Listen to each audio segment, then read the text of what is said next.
The next time we see Joseph is chapter 39 in Genesis. And that one chapter in between, the writer, the scribe that took this history down, paused to let us know that sometime after they sold Joseph into slavery, Judah left the family and went and married himself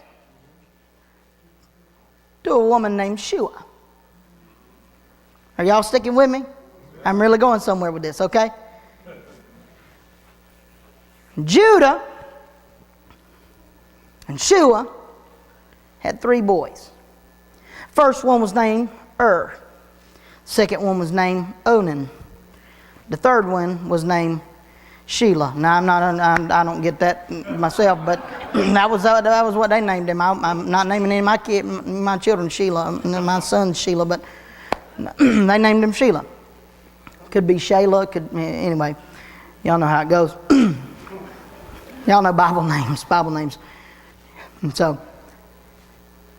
And at some point, got old enough to be married. So, being the good Jewish father that he was, Judah went out and found a wife. Her name was Tamar. And Tamar married, but the Bible says that did what was wicked in the sight of the Lord, and the Bible says that the Lord put him to death. I don't know about you, but I kind of want to stay on the opposite side of the Lord's wrath like that. You know, I don't want to do anything that would cause the Lord to put me to death. You know what I'm saying? And so anyway, all Dad knows is married to Tamar. All of a sudden, dead. So, as was the custom, was the law, the next brother in line would marry the sister-in-law. And the first child they had together would be considered the dead brother's child to preserve his lineage. Again, it's kind of strange to me, but that's the way it was. All right? So Onan marries Tamar. Except, if you've got real sensitive ears, you might want to close them real quick. Except for the fact is, while they were consummating the marriage, when it got to that time, the Bible says, and I'm going to use the terms the Bible used, Onan spilled his seed on the ground, which the Lord saw as evil, and he put Onan to death. Now, I don't know about you, but if I'm Dad Judah, I probably would have done about the same thing. He goes, I had 3 sons. This chick has married 2 of them, and both of them have ended up dead with no kids. I ain't giving my 3rd son to her.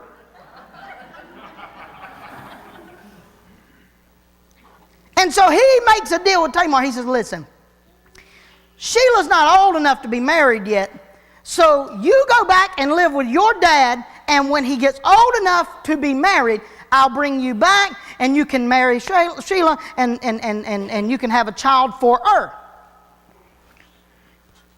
So she goes off, moves back in with her dad. Time passes. Enough time to where Sheila is old enough to be married. And Judah never goes back to get Tamar. More time passes. No Judah. No Sheila. Tamar's still single. Her hope for a future is dwindling by the day.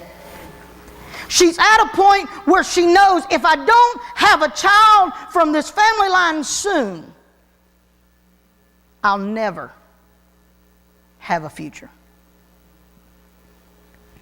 So Tamar knows Judah comes to town quite often. He's always up around the temple, and so what I'll do is I will disguise myself as a temple prostitute, and I will sit by the temple gate. And when Judah comes to town, I know his wife has already passed.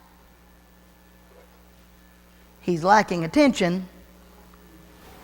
I'll strike up a conversation. Well, she's sitting by the temple gate. Judah shows up. She doesn't have time to strike up a conversation with him because he sees the temple prostitute sitting over here. He goes over, strikes up a conversation with her when she realizes he doesn't realize who she is. He propositions her and says, how much? I told you this is going to be a real Christmassy message.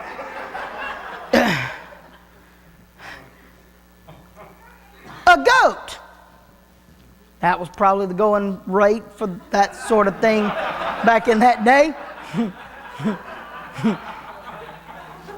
I'm just saying.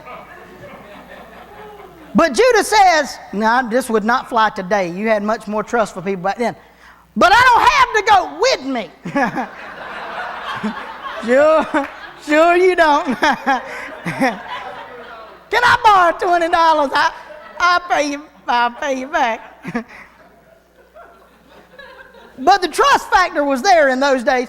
And so she goes, that's fine. So they do the deed. He goes to leave. She says, hold on. Can I have a pledge? He says, what do you want? Well, to make sure that you'll bring me my payment, can I have your signet ring, which was a ring he wore around his neck, that anytime he needed to officially sign something, the way they did it was they would take wax and they would drop it on the paper, and he would take his signet ring while the wax was still hot, and he would press it in so that it would have his official seal on it. Give me your signet ring and your staff. No problem. Now, understanding that the staff in those days held the history of a man. Every time something would happen of significance in his life, he would take a knife out and he would carve it into. And so at the end of your life, the staff that you had carried would be full with your life story, and you would take your staff and you would pass it to your firstborn. Let me have your signet ring and your staff.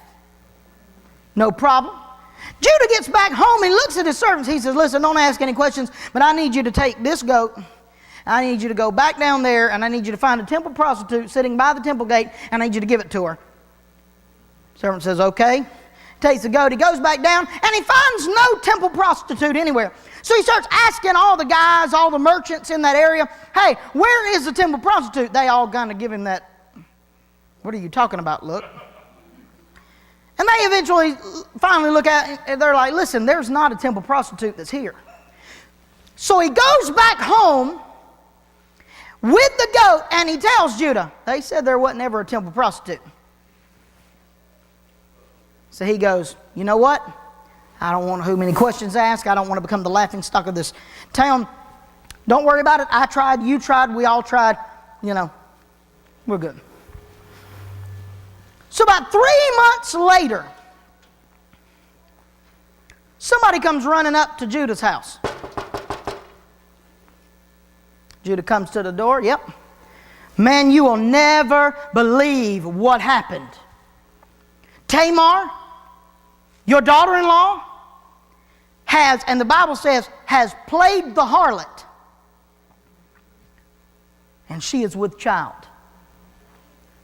Judah did what every person, religious person, that has a secret does. They become incredibly self-righteous. She did what? Go and get her, bring her here, we burning her to death. Now y'all laugh. But every self-righteous person I know who always claims that they are better than and that other people should be punished really hard for certain things, those people are usually the ones with the biggest secrets. She played the harlot, bring her here. We're going to burn her to death. Why? Because he had to overreact so everyone would think he was righteous. He was a good Jewish man and he would never do something like that. So bring her here. We're going to burn her to death.